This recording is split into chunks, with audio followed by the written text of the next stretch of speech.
Hola, ¿qué tal? ¿Cómo les va? Muchas gracias por la invitación al grupo del DAIPIC a este segundo curso de actualización en Infectología Crítica 2021. Este año, como tanta otra cosa, de manera virtual. Y recordando que, bueno, el tema por el cual he sido convocado es para hablar de enfermedades infecciosas, emergentes y reemergentes de manera general, en una suerte de definiciones y posibilidad de mostrar en un paneo de qué hablamos cuando hablamos de enfermedades básicamente emergentes. 1559, Ciudad de México, los dolientes. En los arrabales, los aztecas también están de duelo. Hace meses, un año casi, que están de duelo. La peste mata en cantidad. Una fiebre que no se conocía antes de la conquista arranca sangre de la nariz y los ojos y mata. Eduardo Galeano en Memorias del Fuego, Los Nacimientos, el primer tomo, hablando sobre la viruela, la enfermedad emergente primaria conocida en América en el siglo XVI a partir de la colonización de España en México y Centroamérica. Así como podemos ver por momentos cómo el mundo vive en permanente temor a la emergencia real o posible de enfermedades nuevas. Lo del SARS allá en el año 2003-2004 ocupó muchas planas y a su vez ya mostró medidas de distanciamiento social como lo que vemos ahí con el uso del barbijo y lo mismo que siempre el temor, por ejemplo, a la aparición de una epidemia o pandemia de influenza aviar. En el año 2019, cuando tuvimos esta primera versión del curso del DAIPIC, un tema que nos preocupaba mucho era la reemergencia de sarampión en el mundo y así estaba en muchos portales mostrado ese tema. Y sí también sabíamos, y de esta manera estaba presentado entre el 2015 y 2017, diferentes apreciaciones sobre cuidado, el mundo no está preparado para una nueva pandemia.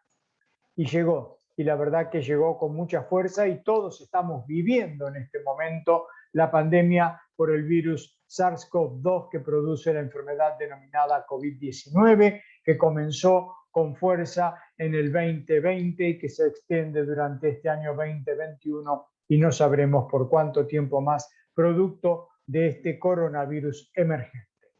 Ahora bien, para hablar de enfermedades emergentes y reemergentes es importante dar algunas definiciones para entenderlos. Enfermedad emergente. Estas palabras, enfermedades emergentes, las empezamos a conocer fuertemente durante la década de los años 90 y estuvieron referidas fundamentalmente a enfermedad infecciosa recientemente reconocida, es decir, a una nueva enfermedad. O también a aquellas que, si bien estaban conocidas, la incidencia en humanos era realmente muy baja, pero ha comenzado a aumentar en las últimas 2 décadas, cuando miramos qué ocurre en las últimas 2 décadas, o amenaza por diferentes razones aumentar en el futuro. A ellas, pero fuertemente a las que recientemente se han reconocido, se las denomina enfermedades emergentes y son históricamente, por el desarrollo en los últimos 30 años, asociado con el tema infectológico. ¿Y cuáles serían las reemergentes? Bueno, la reaparición de una enfermedad conocida después de una disminución significativa, en ocasiones con la eliminación en una región de su incidencia o de su presencia y que vuelve a instalarse, como podría ser, por ejemplo, el caso de sarampión en América, que ha vuelto a reaparecer en muchas regiones, en muchos países. Entonces se ha dado la reemergencia de sarampión, aunque todavía no perdimos completamente la cucarda ganada como continente libre de sarampión, puesto que se ha vuelto a controlar rápidamente. Entonces, hablamos de enfermedades emergentes, reemergentes, fuertemente con nuestra concepción de enfermedades infecciosas, pero permítanme también hablar de las enfermedades no infecciosas, fuertemente en el contexto de las emergentes.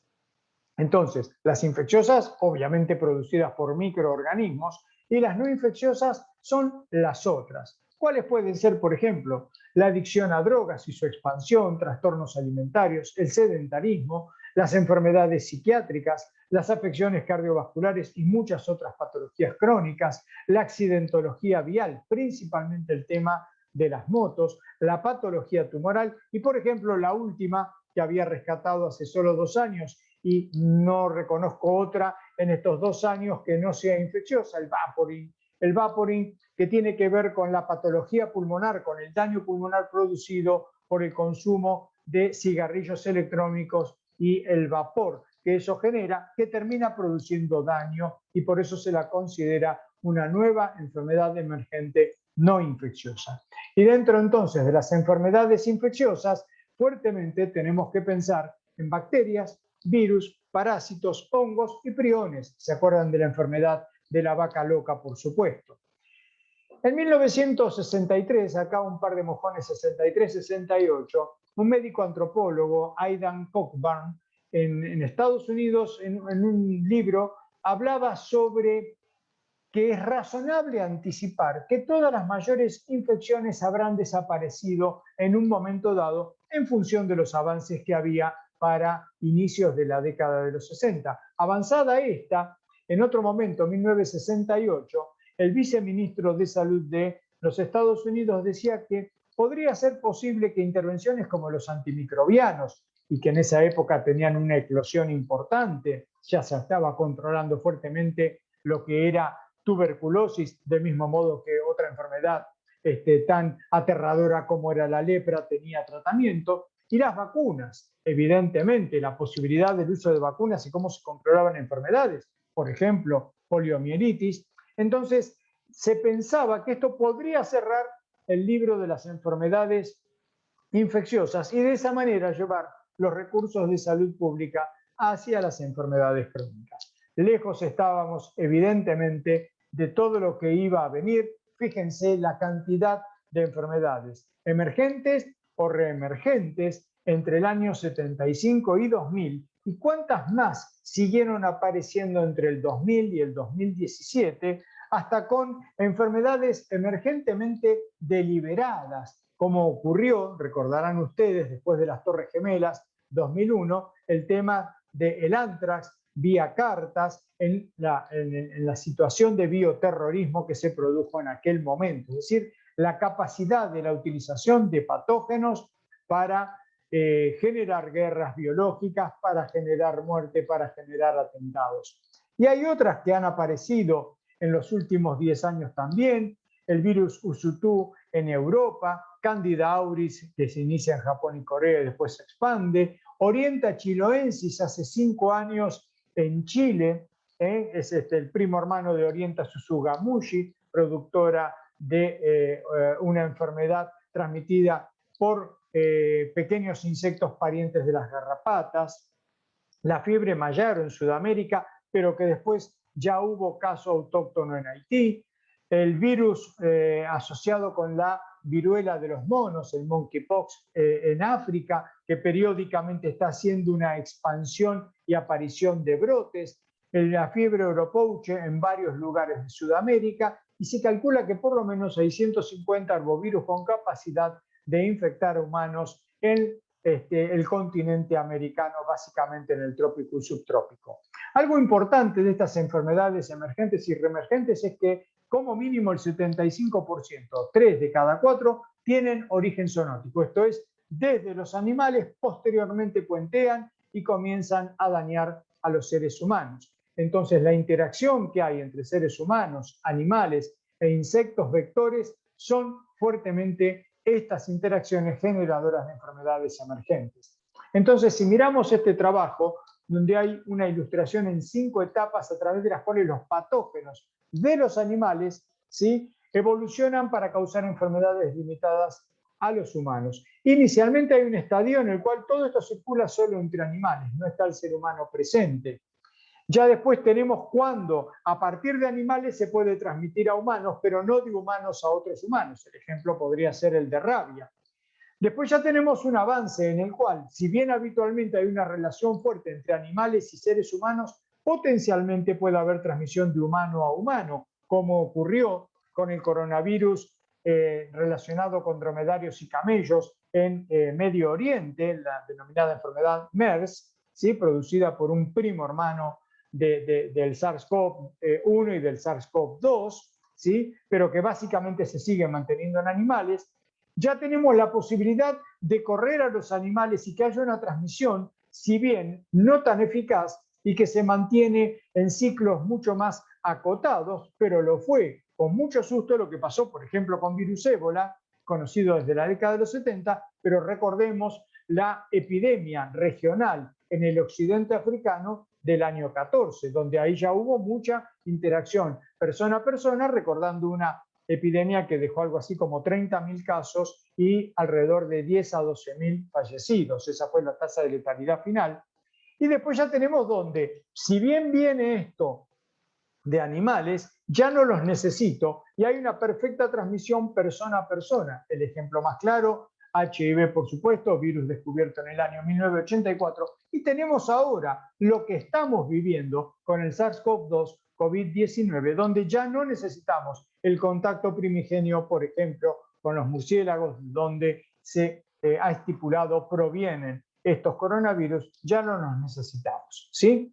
En Estados Unidos siempre hay mucha preocupación, por supuesto, con todo lo que hace a las cuestiones de la defensa del país y hay una importante relación entre quienes estudian enfermedades infecciosas, epidemias, que estudian, digamos, todos los mecanismos de transmisión y cómo podría generarse de alguna manera un daño voluntariamente, deliberadamente, en función de los patógenos y de ahí que ellos clasifican en diferentes categorías, puesto que en esto también actúan otras cuestiones, no solamente las relacionadas con la posibilidad de daño deliberado, sino la expansión que pueden tener, la capacidad de transmisión de persona a persona, el tipo de medidas para controlarlas. Tienen 3 categorías, esto después ustedes lo podrán ver con un poquito más de detenimiento.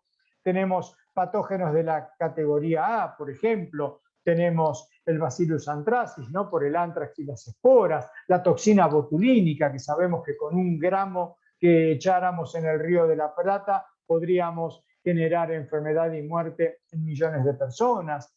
La peste, recordar la peste ancestral del siglo XIV, la viruela erradicada, pero que se mantiene en varios laboratorios en el mundo, y habemos ya 40 años en que prácticamente no vacunamos, por lo cual tenemos una susceptibilidad a viruela de más de 2/3 de la población mundial.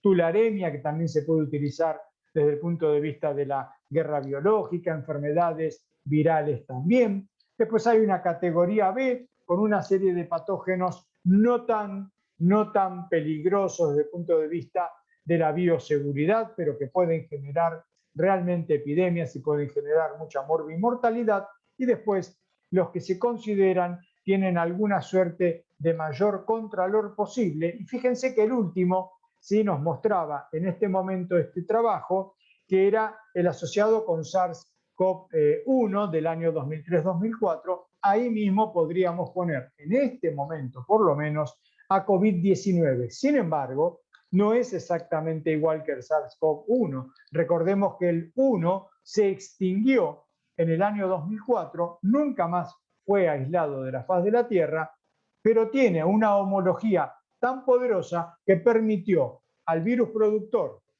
al coronavirus productor de COVID-19, clasificarlo como un SARS-CoV-2. En principio, se piensa que realmente es otro virus que vienen todos de un ancestro común, y entonces yo no sé hoy si pondría en una categoría C o aumentaría la categoría, porque la fuerza expansiva pandémica que tuvo COVID-19 y cómo irrumpió, dañó a partir de enfermar y generó muerte con ese 2% promedio de letalidad, creo que quizás estaría ahí en un lugar entre una categoría B o C. Las enfermedades infecciosas emergentes, dijimos que en la década de los 90 comenzaron a ocupar un rol en la literatura, en nuestro pensamiento, en nuestra posibilidad de evaluar qué ocurría con las enfermedades infecciosas, y el primer congreso o conferencia internacional se realiza justamente en 1998, se crea la revista Emerging Infectious Diseases, que muchos de ustedes conocerán, de los CDC de Estados Unidos, ¿sí? Y bueno, todo eso que estaba pasando en el mundo, por supuesto que tiene un correlato en nuestro país. Entonces, si nosotros miramos desde los años 80, enfermedades emergentes y preemergentes, bueno, la primera, que tiene que ver con esa década y cómo irrumpió con qué fuerza, HIV-Sida, pero siguen muchas, el dengue como reemergente, fiebre amarilla año 2008 como reemergente, leishmaniasis visceral como emergente en el año 2004, leishmaniasis tegumentaria, HTLV-1-2, leptospirosis, rabia, hantavirus, encefalitis de San Luis, encefalitis del Nilo Occidental, erliquiosis, rickettsiosis, la tuberculosis resistente y múltiple y ampliamente resistente, cólera, ustedes recordarán año 1991-1992, chikungunya, Zika, el síndrome urémico hemolítico, en el cual Argentina no solo ha tenido un rol fundamental a la hora de estudiar este síndrome, sino que es el país que tiene mayor incidencia, la irrupción en los 90 del estafilococo meticilino resistente de la comunidad, legionelosis, que es una patología del año 76, pero que también ha sido descubierta en los últimos 15 años, generando neumonías en nuestro país, la hepatitis C, lo que ocurrió con la denominada influenza pandémica H1N1 del año 2009, el escorpionismo, que no es una enfermedad infecciosa, que tiene que ver con una intoxicación provocada por la toxina de los escorpiones, Titius, que ha ido increyendo de una manera logarítmica, no solo en el territorio que ocupan hoy los escorpiones Titius, llamado anteriormente Trivitatus, hoy sabemos que es otra especie llamada Carrie Joy, y que no se encontraba hasta hace 10 años en Mendoza o en San Juan, y por la posibilidad que tiene de la partenogénesis, esto es de la autorreproducción, este escorpión se ha expandido en el centro norte del país y genera mucha accidentología. Se calculan como mínimo 8.000 casos año en el registro del SNBS, pero también periódicamente algún bebé o niño muerto por escorpionismo. Las enteroparasitosis en inmunos comprometidos, patologías que no conocíamos como criptosporidiosis o las microsporidiosis, y a partir de su asociación en este modelo de inmunocompromiso provocado por infección por HIV-Sida, los empezamos a tener que conocer, reconocer y estudiar, la neumocistosis, otros oportunismos con muchos hongos o virus a nivel de otros inmunocompromisos como pueden ser los trasplantados, los que tienen tratamientos para patología oncohematológica, el gran tema de la resistencia microbiana a los antibióticos, que no es solo para las bacterias, podría mencionar el Plasmodium falciparum, ¿sí? Y por último, el que estamos hoy padeciendo y sufriendo, el COVID-19. Ahora bien, ¿cuáles son los factores determinantes? Los factores responsables incluyen cambios ecológicos, como los que se producen a causa del desarrollo económico agrícola. Pensemos en la expansión de lo que es la frontera sojera en nuestro país, anomalías climáticas, cambios demográficos y comportamiento humano, transporte, movimiento internacional de personas y comercio, todo lo que genera el comercio también, tecnología e industria, adaptación y cambio de los microbios, y algo fundamental es el fracaso de las medidas de salud pública, por lo cual estos son factores determinantes importantes para la aparición de enfermedades emergentes.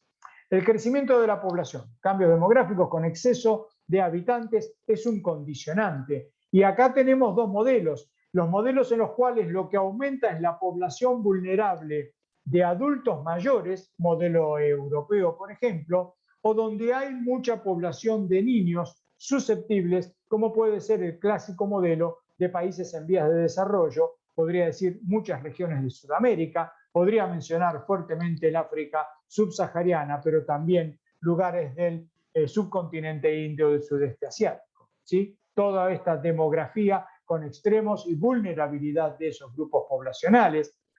Bueno, el aumento de la población y la migración permanente de zonas rurales a urbanas. A nivel mundial se calcula que más del 60% de la población mundial vivirá a fines de esta década en las ciudades, pero ¿en qué forma van a vivir? Y un modelo puede ser el que estamos viendo en las grandes barriadas vulneradas de América Latina, de África, etcétera, en condiciones inapropiadas de vida, que tienen que ver con esto, con una inadecuada o ausente provisión de agua potable y de servicios sanitarios, realmente en condiciones indignas para un ser humano.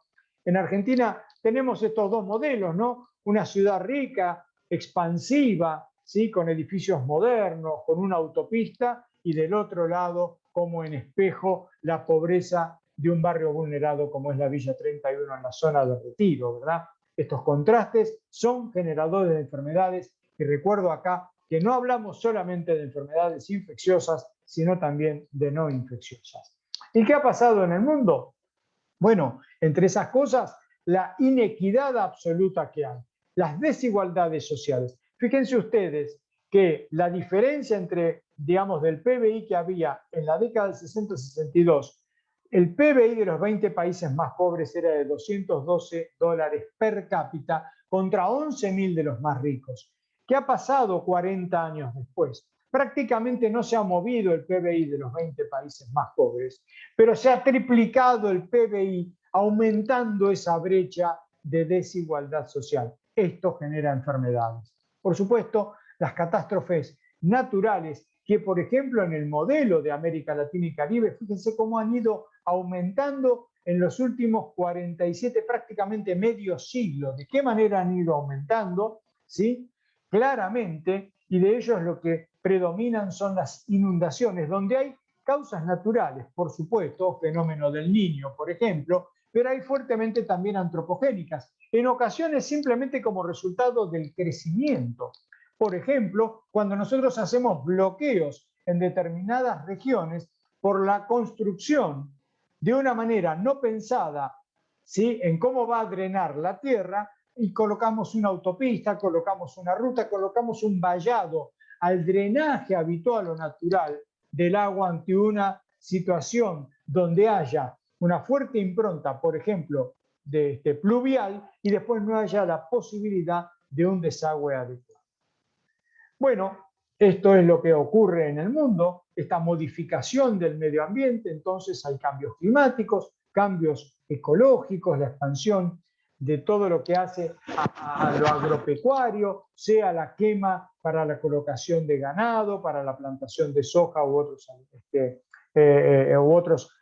productos vegetales, sea la explotación minera, ¿sí?, sea la explotación de hidrocarburos, como este modelo que estoy mostrando. Esto es una imagen de una región prístina, ¿sí?, hasta la década de los 90, prácticamente en la Amazonía peruana, en la región de Camisea. Esta es la imagen que había en el 2001, y solamente 3 años después tuve oportunidad de estar en esos dos momentos, 2001 y 2004, y ver de qué manera todos estos cambios a nivel geográfico, ecológico, que traen fuertes cambios culturales, por ejemplo, generaron la llegada de enfermedades transmitidas sexualmente, incluyendo el HIV-Sida, a las comunidades originarias que habitan toda esta región fuertemente de etnia machiruta.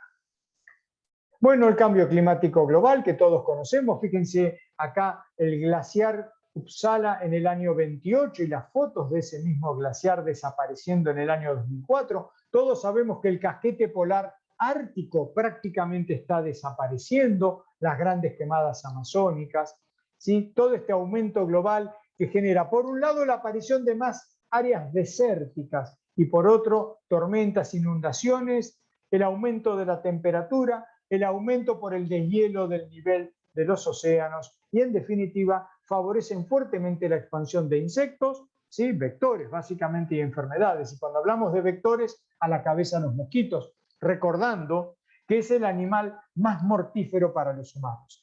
Alrededor de 750.000 muertes de humanos corresponden al año en el mundo por la transmisión de patógenos por los mosquitos.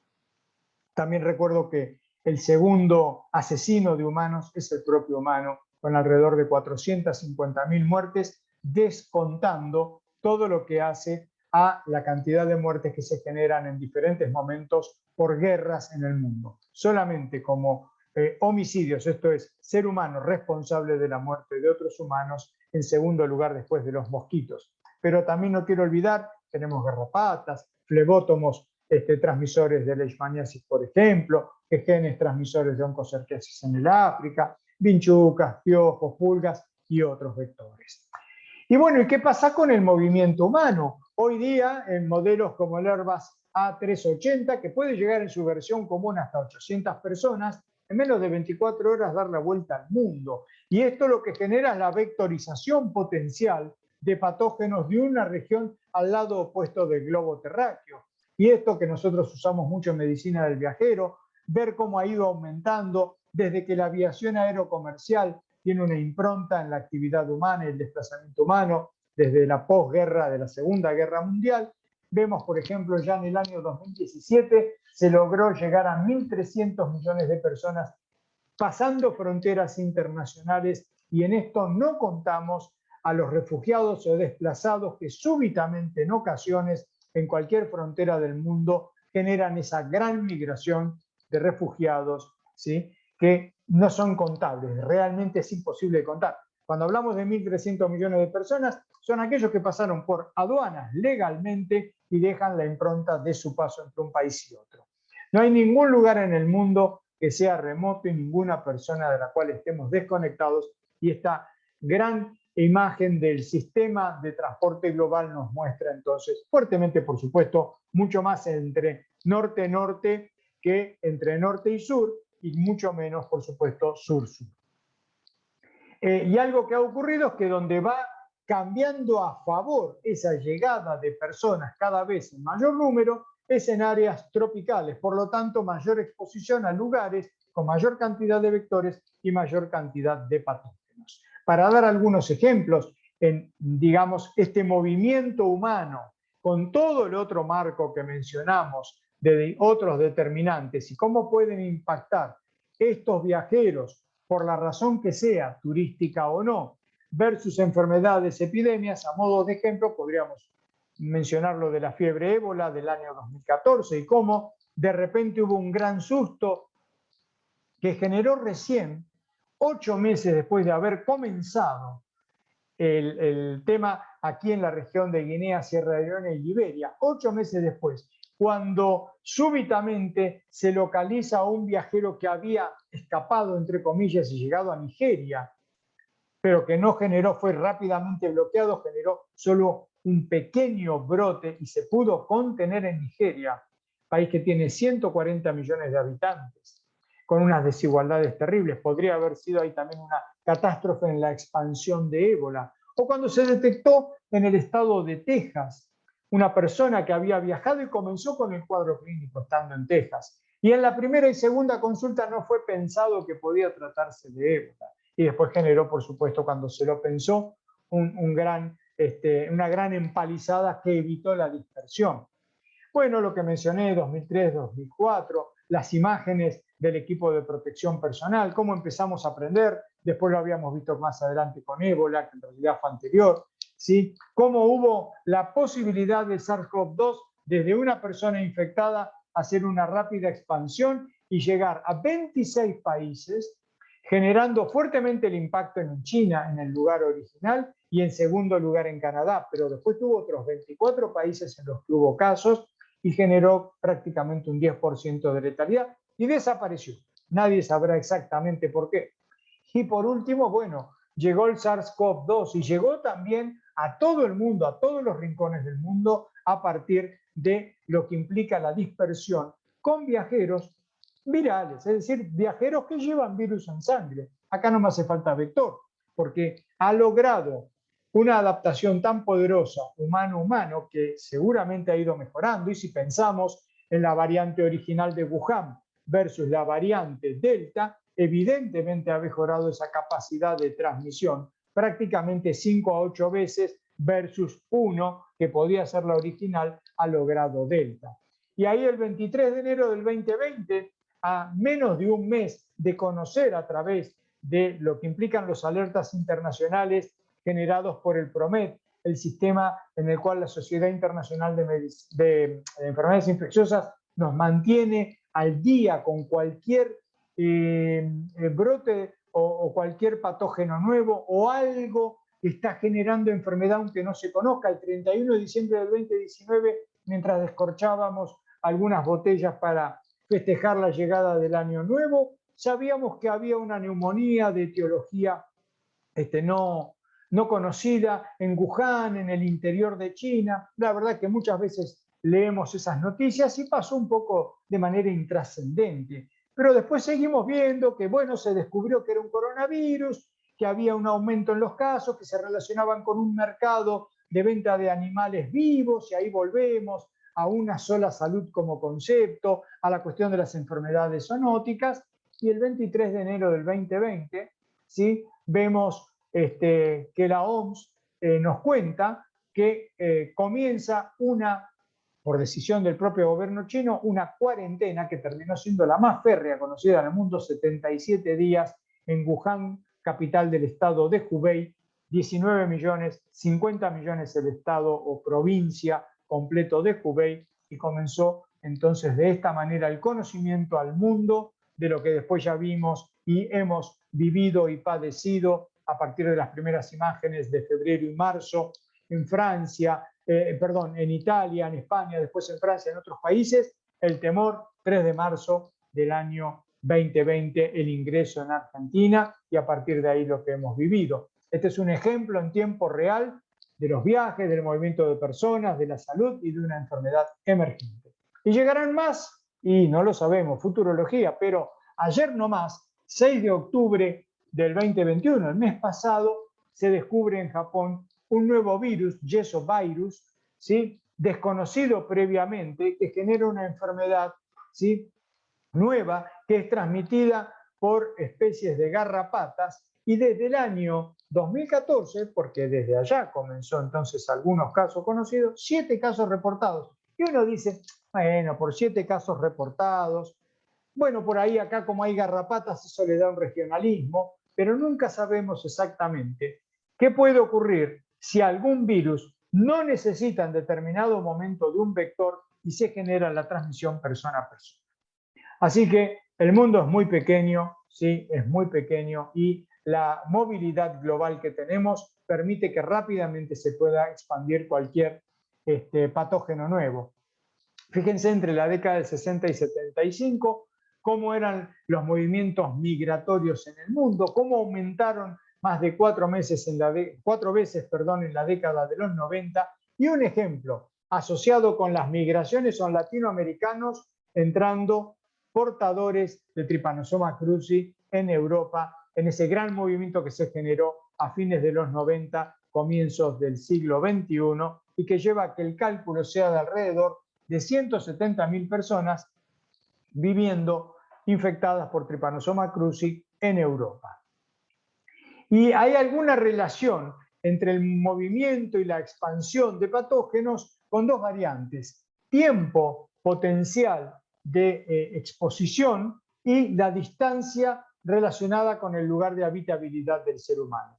Cuanto mayor tiempo y más distancia, y esto sería, digamos, lo clásico de las diásporas, de ese movimiento masivo de personas, con mayor capacidad asociado a los viajeros internacionales, se pueden dar entonces la expansión global, modelo COVID sin dudas, modelo COVID-19 sin dudas, pero también tenemos asociado con la diáspora el ejemplo de Venezuela, esta diáspora que lleva entre 2 y 4 millones de venezolanos que han salido en los últimos 5 años. Vemos la impronta de los ciudadanos de Venezuela en una ciudad grande como Buenos Aires. Tuve oportunidad de ver esa impronta en Lima, en Santiago de Chile, en esta Sudamérica que ha recibido, que a veces en algunos lugares maltratados a la diáspora venezolana terriblemente, ¿no? ¿Y qué es lo que ocurre? Bueno, con la diáspora vimos cuestiones que tienen que ver con la irrupción y brotes de sarampión en varios países, la llegada de pacientes con malaria. También podría mencionar leishmaniasis tegumentaria, la difteria y el gran cuco a partir de los casos de la reemergencia en Venezuela de difteria. También mencioné entonces sarampión, la prácticamente nula acción sobre el control de malaria y lo que generó esta reemergencia también muy poderosa que se derramó por toda Sudamérica básicamente. Y también están las cuestiones de la conducta humana para la generación de enfermedades infecciosas y no infecciosas, ¿no? Todos conocemos lo que ha sido la llegada del HIV-Sida desde fines de los años 70, que es fuertemente asociado, por ejemplo, con las adicciones endovenosas, con las relaciones sexuales desprotegidas, ¿sí? Todo esto lo conocemos, hay que enseñar siempre, ¿verdad?, cuáles son las maneras de protegerse. Las guerras. El mundo vive en guerra, por momentos siempre hay una guerra activa. Alguna vez he leído que en realidad estamos mucho mejor que siglos atrás, que cuando uno piensa en el Imperio Romano, el Imperio griego, eso era una permanencia en guerra en el 100% de los días y de los tiempos humanos.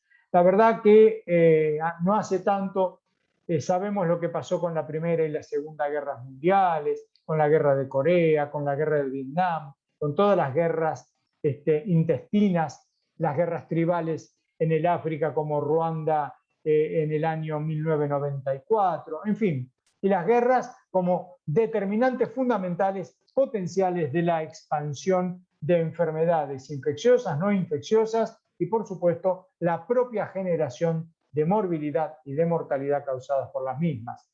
Las enfermedades zoonóticas entonces tienen un rol importantísimo y esto tiene que ver con esa mayor interacción entre humanos y animales. Prácticamente todo bicho que camina puede parar en el asador, digamos, haciendo uso de esa frase que solemos utilizar. Fíjense la relación con murciélagos, no en nuestra cultura acá en Ciudad de Buenos Aires, si quieren en el AMBA, pero en muchas regiones del África, en otras regiones de la selva amazónica, por ejemplo, o del subcontinente indio sudeste asiático, hay otra relación. Se alimentan muchas personas de comer quirópteros, por lo tanto esa relación poderosa puede generar la aparición de enfermedades producidas por virus originariamente de quirópteros, insisto. Bueno, hay que realizar un control de las enfermedades zoonóticas para generar una ruta que alivie a la pobreza también, porque hay mucha asociación de las enfermedades zoonóticas justamente con la pobreza, con una falta de control de los alimentos, ¿sí? 40% de todo el comercio de agricultura, pesca y ganadería se produce entre países en desarrollo y países en vías de desarrollo, o sea, desarrollados y en vías de desarrollo. Por lo tanto, siempre puede haber un riesgo, aún para aquellos que tienen muy buen control de sus alimentos, que la importación de alimentos procedentes de lugares donde no hay buen control puedan generar brotes. Ha habido brotes de Cyclospora cayetanensis, por ejemplo, por el consumo de varios alimentos vegetales en Estados Unidos procedentes de Centroamérica, o podría pensar en la aparición de brotes de triquinelosis por el consumo de caballos procedentes de Europa oriental en Francia. ¿Y qué pasa con las políticas sanitarias inadecuadas? Fundamentales. Miren, esto tiene que ver con casos de rabia urbana en San Salvador de Jujuy y lo que pasó en el año 2003 con el pico de 40 casos, y estamos hablando de rabia urbana animal. Hubo un milagro prácticamente en esa epizotia reemergente de una enfermedad que estaba controlada, rabia, por falta de la política adecuada de vacunación de gatos y perros, ¿sí? Hubo ciento y pico, prácticamente 200 casos entre el año 2013 y 2007. No se produjo ningún caso humano, milagro. En el año 2008 se produjo un caso en un niño que lamentablemente terminó falleciendo. Políticas sanitarias inadecuadas. Después tenemos también como determinante potencial, hablamos de patógenos resistentes, hablamos de la posibilidad que todo lo que hace al avance tecnológico en el tratamiento de enfermedades más invasivas o enfermedades más inmunodepresores, tratamientos más inmunodepresores, ¿verdad? La trasplantología, los tratamientos con biológicos, todo ello como condicionantes de la aparición de enfermedades emergentes. Por lo tanto, hay una multicausalidad para que se generen enfermedades emergentes o reemerjan las que estaban controladas, pero hay una fuerte acción antropogénica para que ello ocurra en cada uno de estos estamentos, desde lo sociopolítico económico. No podemos modificar mucho lo genético sin dudas, pero sí algunas cuestiones de la biología, sí fuertemente de los factores medioambientales y ecológicos. La necesidad de respuestas es internacional y regional y por supuesto a nivel de plano local, ¿sí? Entonces tenemos algunos mojones de este siglo, la aparición de la Alianza Global de Vacunas, el GORN, que es un sistema, una red para rápida respuesta ante la aparición de patógenos de importancia internacional, la readecuación del Reglamento Sanitario Internacional en el año 2005 a la luz del nuevo conocimiento de enfermedades infecciosas emergentes, lo que ocurrió después del año 2009 con la pandemia de H1N1, un manejo que no fue tan prolijo, hubo realmente muchos desaciertos y eso generó entonces esta suerte de marco global para el manejo de potencial pandemia por influenza, tanto influenza humana como influenza aviar, ¿sí? Y por último tenemos que volver a donde estamos hoy. Lo que ocurre a partir de la aparición 2020 de COVID-19 en el mundo, en el cual fuertemente hubo planos regulatorios desde la OMS y de los diferentes gobiernos.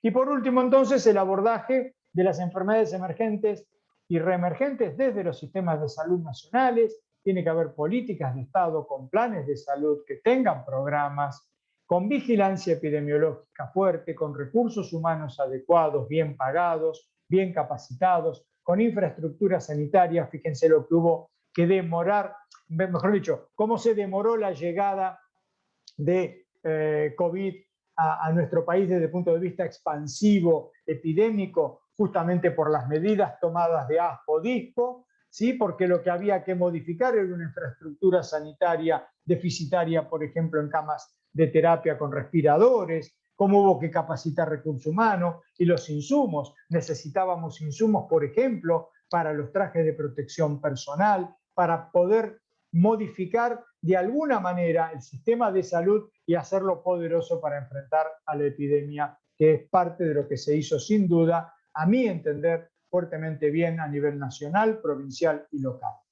Y eso que ocurre para controlar emergentes y reemergentes también tiene que aplicarse, por supuesto, para las enfermedades endémicas. Bueno, esto es de un trabajo del año 2015 que tiene que ver con cómo anticiparse, ¿sí?, a las enfermedades emergentes epidémicas, pandémicas. Evidentemente, esta suerte de nube de ideas que podrán leer más tranquilamente después de teniendo el video, no sirvió a la hora de la llegada y, como decía aquella revista Time, no estábamos preparados para una nueva pandemia, para una nueva epidemia global. ¿Será que lo estamos ahora como aprendizaje de manejar a COVID-19? No lo sé. Muchas gracias, cualquier cosa a disposición.